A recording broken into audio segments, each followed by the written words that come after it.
So, welcome everybody, and thank you very much for joining today. I am Pedro Acosta from the University of Graz, and together with Ilke Seng from the University of Paris, as Créteil, we will be hosting the Journal Club of today under the framework of the EASD Early Career Academy and Diabetologia. So today we have the pleasure of having here Domenico Tricò, who kindly agreed to participate in this Journal Club. For those of you who doesn't know Domenico, he's an outstanding clinical scientist, MD, who is working right now as assistant professor of internal medicine at the Department of Clinical and Experimental Medicine of the University of Pisa, where he really has a strong team. So he did his PhD in translational medicine in Pisa to later conduct a postdoc at the King's College London. And on top of that, he has received several prestigious international awards, such as the one from the EASD Rising Star Fellowship. And he's also associated editor of relevant journals such as Clinical Nutrition. So he really has a strong background, especially in the field of diabetes, obesity, and nutrition. And well, this is he's the first author of a very interesting study published in Diabetologia. So he will be talking today about this study. It's called Postprandial Hypoglycemia after gastric bypass in type 2 diabetes, pathophysiological mechanisms and clinical implications. So, Domenico, thank you again for being here. And now the stage is yours. So please, if you want to start. Yes, first of all, thank you very much, Pedro, for the kind introduction and also for inviting me to present these findings. So here are some of my disclosures, although maybe I think the most important one is that, as you already mentioned, I am myself part of the academy and also very much involved with the activities of our society. And that's maybe because I am particularly pleased and proud to share with you today the exciting journey of this research project, which was actually designed back in 2018 during my mentorship program under the guidance of Professor Stephanie Amiel at King's College. Who is a very well-known expert in the field of hypoglycemia. This project later was funded by a Rising Star Fellowship, again by the EASD, and finally it was published earlier this year in our flagship journal, Diabetologia. So now let's talk about science.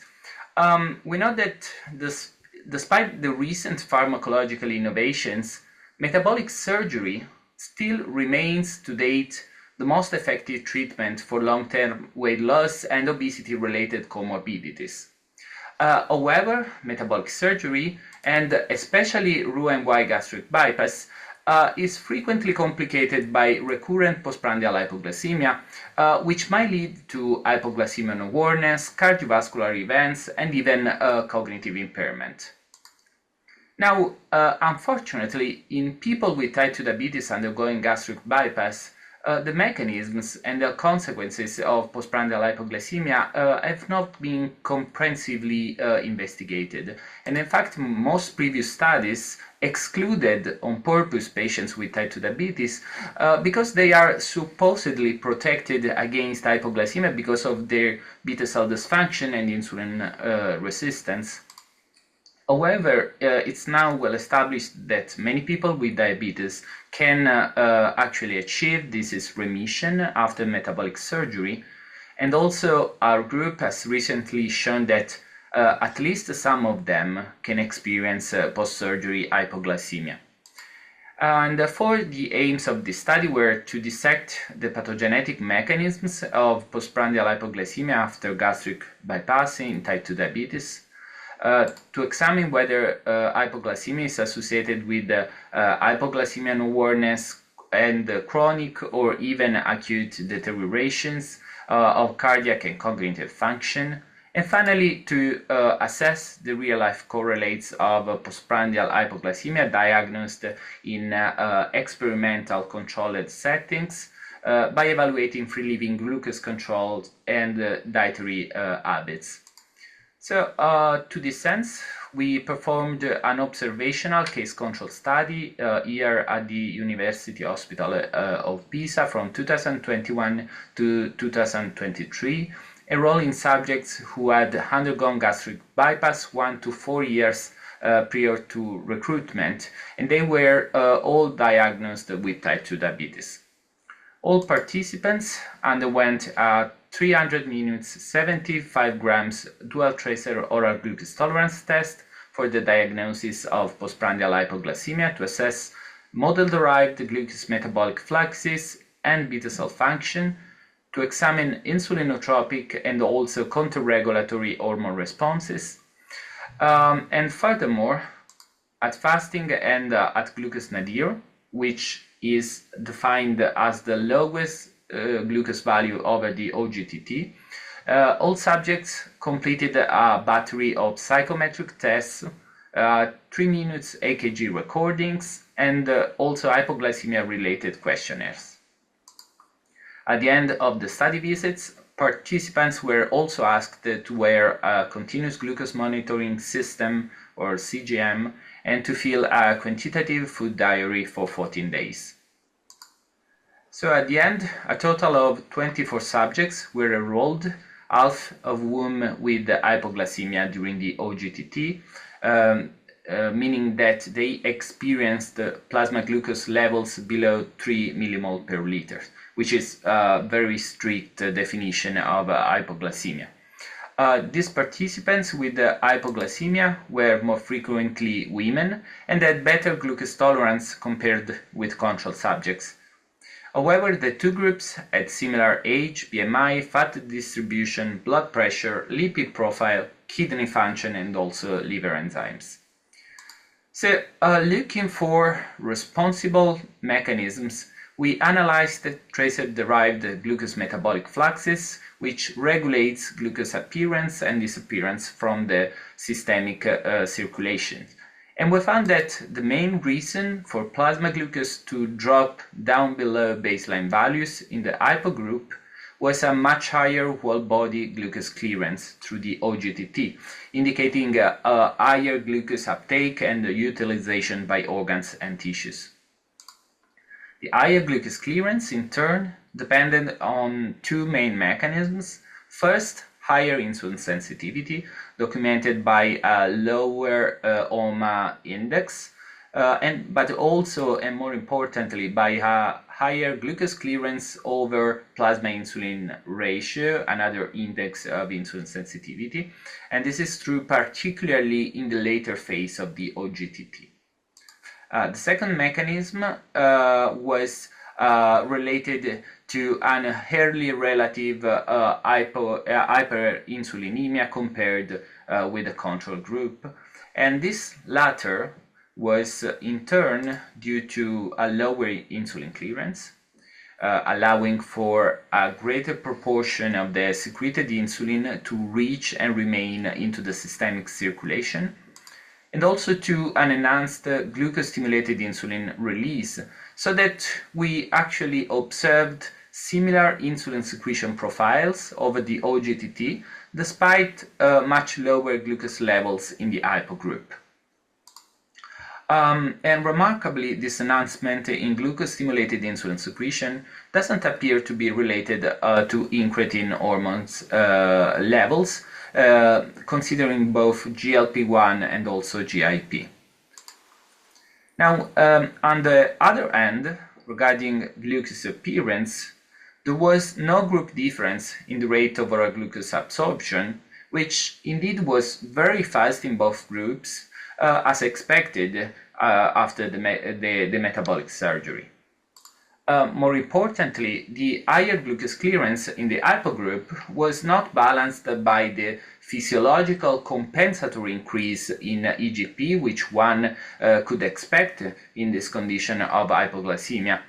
And indeed, the EGP was slightly less suppressed in the hypo group in the first half of the OGTT, but it did not increase in response to hypoglycemia in the later phase of the OGTT.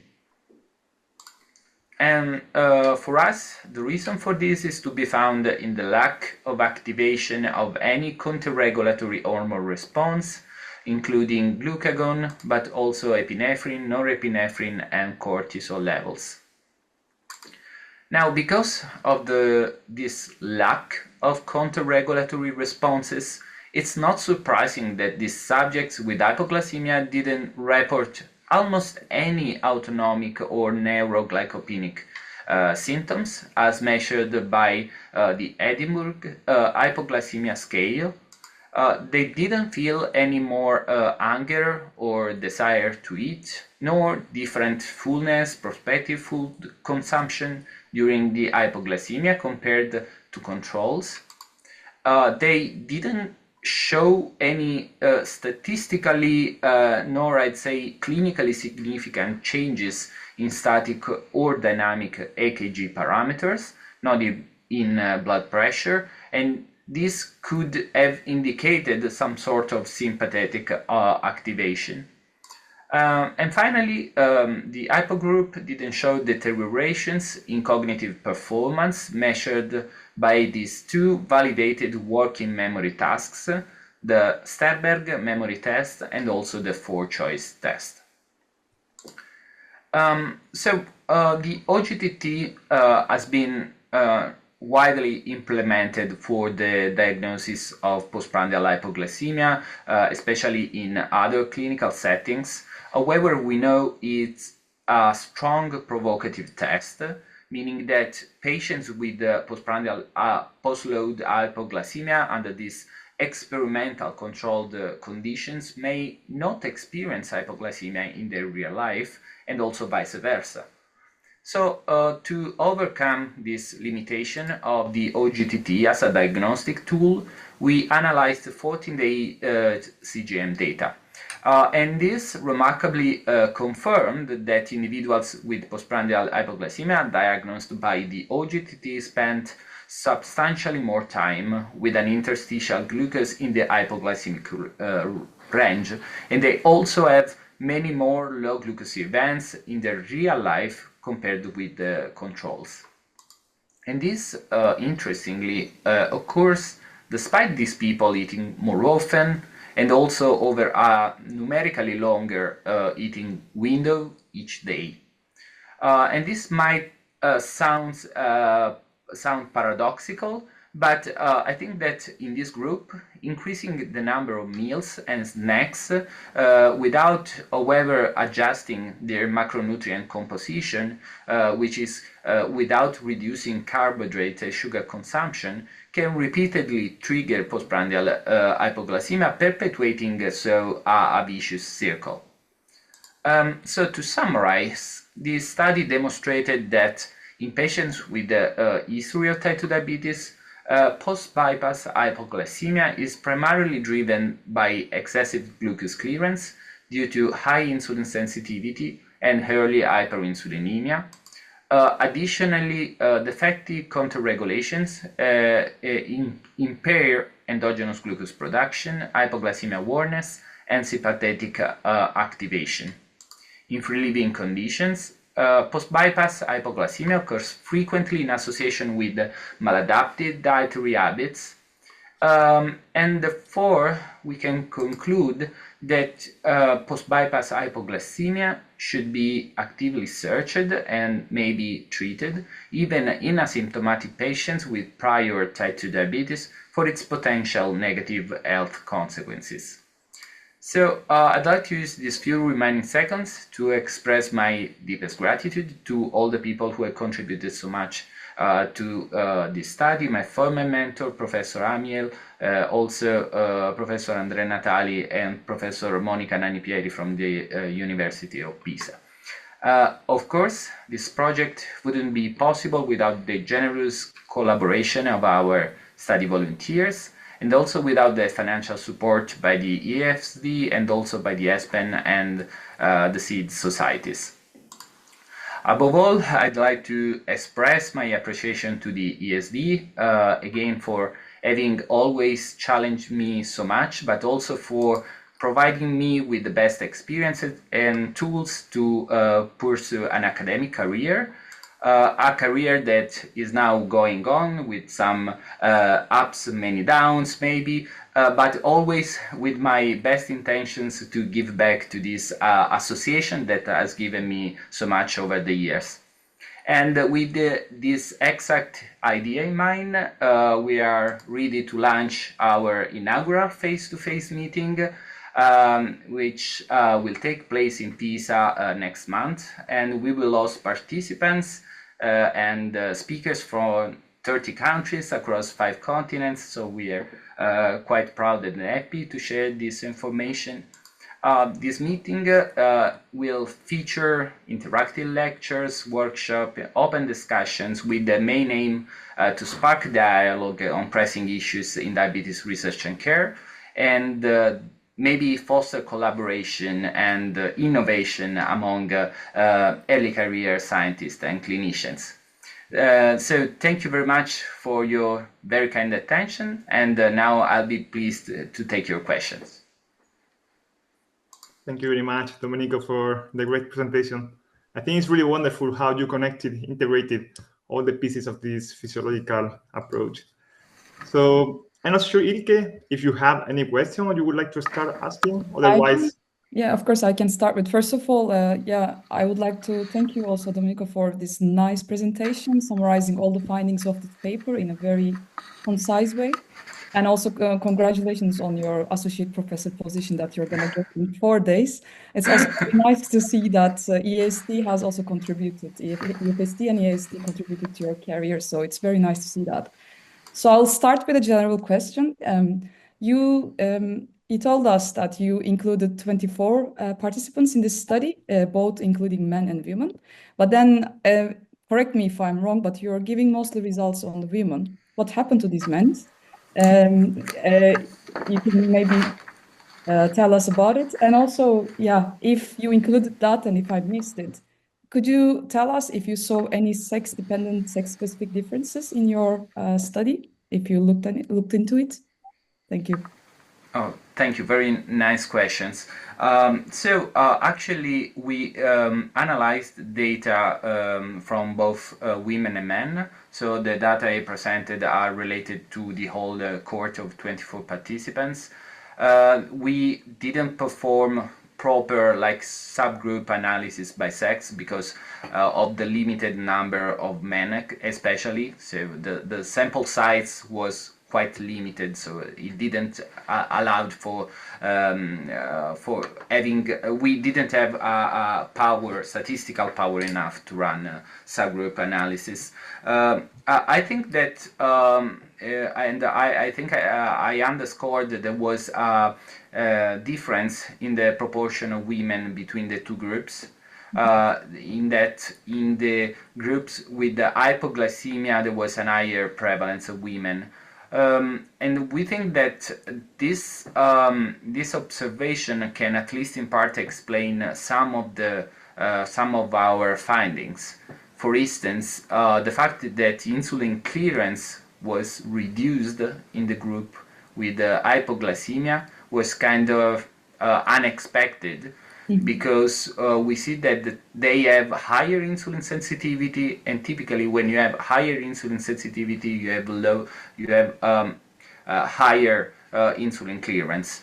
However, in this case, we see the opposite trend, and actually, when I looked at the literature to find plausible reasons, and I found out that actually women tend to have a lower insulin clearance compared with men for unknown reasons. But so I think it's a very interesting question and possibly something to explore in larger studies in the future. Yeah.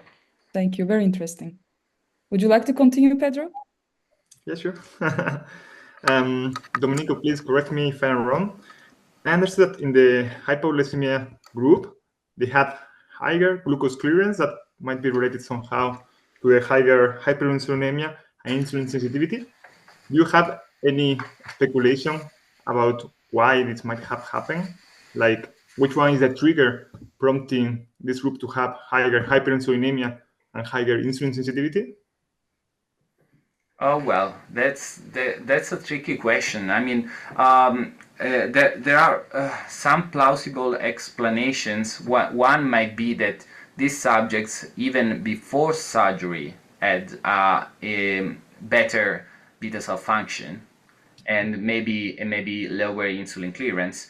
Unfortunately, we collected data only after the surgery, so we don't know in this specific cohort whether people with hypoglycemia were already with an higher beta cell function. However, other studies from our group and also others have shown that people with better glucose tolerance, greater beta cell function, and so on, they tend to experience more hypoglycemia after the surgery, which is kind of expected in some way. So if you start that with like a well-controlled type 2 diabetes, recently diagnosed, then you have more an higher probability to experience disease remission after the surgery, and this means you are at higher risk to have postprandial hypoglycemia. Yeah. Okay, I see. Thanks.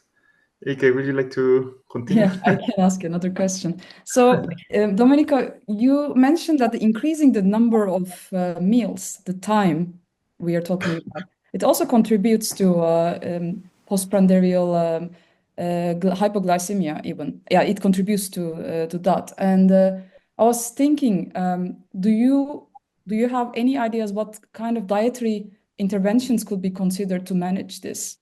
So based on your data, do you have any, can you speculate on that? There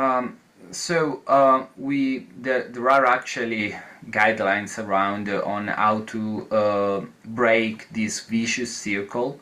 To avoid the postprandial hypoglycemia, basically you must avoid the postprandial glucose peak, which is the reason why you typically have then like hyperinsulinemia and then a following hypoglycemia. So a good way to do that is to avoid eating carbohydrate and particularly simple sugars all alone, like I don't know, drinking a sweetened beverage or apple juice. That's very bad because it continues the circle. However, you can eat like foods with a low glycemic index, or foods that are very like with a very limited content of carbohydrates. Just to give you some examples, like nuts, almonds, or Parmesan cheese, or like whole fat yogurt. That are some of the small snacks we suggest to our patients. I mean, we say you may want to avoid having many multiple snacks over the day, because in some way this can hinder the body weight loss or lead to weight regain. But if you really feel hungry, then try to avoid just eating crackers or bread or biscuits, because those are really bad for your health and also for your glucose control, of course. Exactly. Thank you. So, Domenico, I have another question. So, given your experience, I want to ask you for the advice for all the other people. You have mentioned already in the conclusion that it's important that we identify these people, right? So, my point is, from your point of view and experience, which one do you think is the key to identify those people who are more susceptible to postprandial hypoglycemia? Because I think that it's clear, but how would you personally, which marker or which way do you think would be the best? So now, first of all, I will check whether they actually have experienced the remission from diabetes, because if you have diabetes, then it's really hard that you get an hypoglycemia. You may reach a glucose nadir that is lower than your baseline levels, but then if your baseline levels are, I don't know, like 8 millimole per liters, then you will never go in hypoglycemia, or it's very unlikely. But for those with like lower fasting plasma glucose, then the risk of having postprandial hypoglycemia might be much higher. Then there are validated questionnaires you can use, asking whether these people feel symptoms of hypoglycemia. Then you can use for selected patients, people, you can use stimulatory test like the OGTT, or it might be even better a mixed meal tolerance test, which is more physiological, and in some individuals is more feasible, also because the OGTT may lead to dumping syndrome, especially shortly after the surgery. They tend to experience bad symptoms, so you may want to do a mixed meal tolerance test. And then there's also the CGM, right? So we found this an increase in the time below range. So that's very easy, and I think now it's also quite affordable. You don't need a large number of sensors. It's just one, and even in 1 week you should be able to tell whether these people experience hypoglycemia. And this might be important because sometimes the symptoms are really are not very specific, and people naturally try to avoid the situations where they experience the same symptoms, so they just eat more or exercise less, or and this can be quite unconscious, right? So that's there are several ways to identify this issue. One of the problem is that, as far as I know, there are only few groups that follow continuously these patients after the surgery.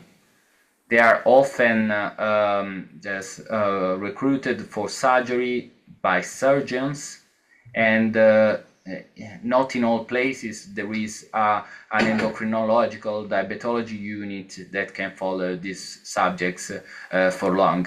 So that's a potential issue we should discuss at some point as a society. Is there any evidence about how long can this hypoglycemia persist? So do you mean after surgery or or each event? Okay. So you may have noticed that we selected a rather specific time period from the surgery, 1 to 4 years after the surgery, because in our experience that's the moment when people experience more hypoglycemia. Because if you wait too much, people unfortunately, or many people, tend to regain body weight, maybe not coming back to the baseline weight, but there is a progressive trend towards gaining more weight. Their glucose control deteriorates again.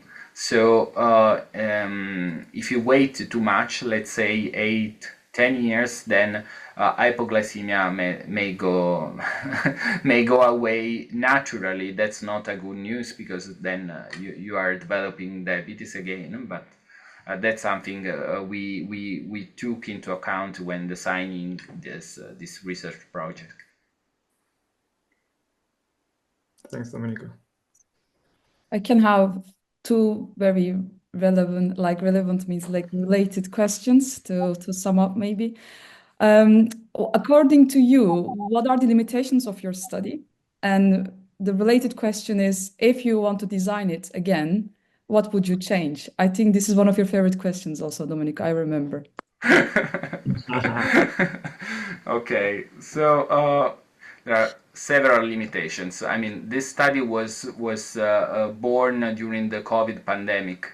So we started with an idea in mind to recruit many more people, and then eventually all the surgery for elective patients were turned off to give more space to COVID patients. So we actually had some issues in recruiting patients.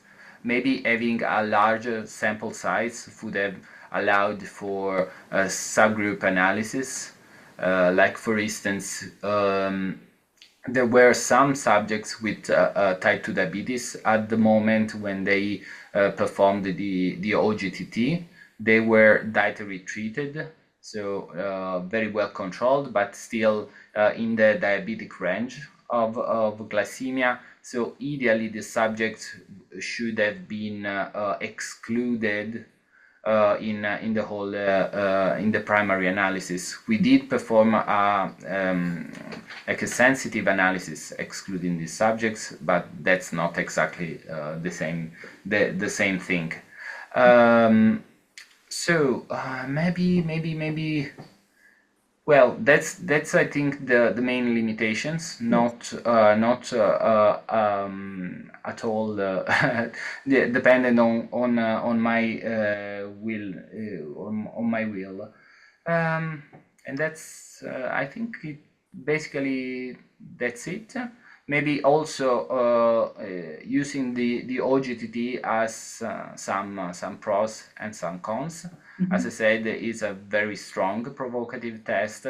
This was in some ways wanted because we wanted to stress the system to measure all these different signals that sometimes are really or pretty small. Alternatively, you may use we may have used a mixed meal tolerance test, or also an hypoglycemic clamp. There are groups using a hypoglycemic clamp. Then you can prolong the hypoglycemia period so that you can make all the different evaluation you want. So in our study, the period when the people had hypoglycemia was their natural natural hypoglycemia episodes, around 15-20 minutes maybe, and then plasma glucose went back physiologically to baseline values. And so we only had like 15 minutes to do all our evaluation, like the EKG, blood pressure, psychometric tests, all the we had to take all the blood samples. So maybe using an hypoglycemic clamp may help you in some way. So the main reason why we didn't use the hypoglycemic clamp is that it's even less physiological than the OGTT. So you completely, by giving insulin, and then sometimes you also need to give a bit of glucose intravenously to these patients. So you completely bypass the gut. So and since there are previous studies showing that the gut is very important for hypoglycemia in these subjects, particularly GLP-1 secretion, we didn't want to lose this important piece of information. Exactly. Thank you. Thank you for the comprehensive answer. So, Ilke, not sure if you have any other question. I think otherwise, I'm good. Yeah. I think that we can already close the session because it was very nice already. So, Domenico, thank you very much again for your great work and presentation. Thank you also, Ilke, for hosting the Journal Club. And please be attentive to the next webinar that will be announced very soon, and is expected to be at the beginning of May by Professor Marcus Leimer. So thank you very much for joining today, and see you very soon in the next webinar, and hopefully in Pisa, in the early event career. Nice. Looking forward to seeing you in Pisa. Bye. Thank you. Thank you. Thanks Ciao, ciao. again, Domenico. Thank you. Thanks again.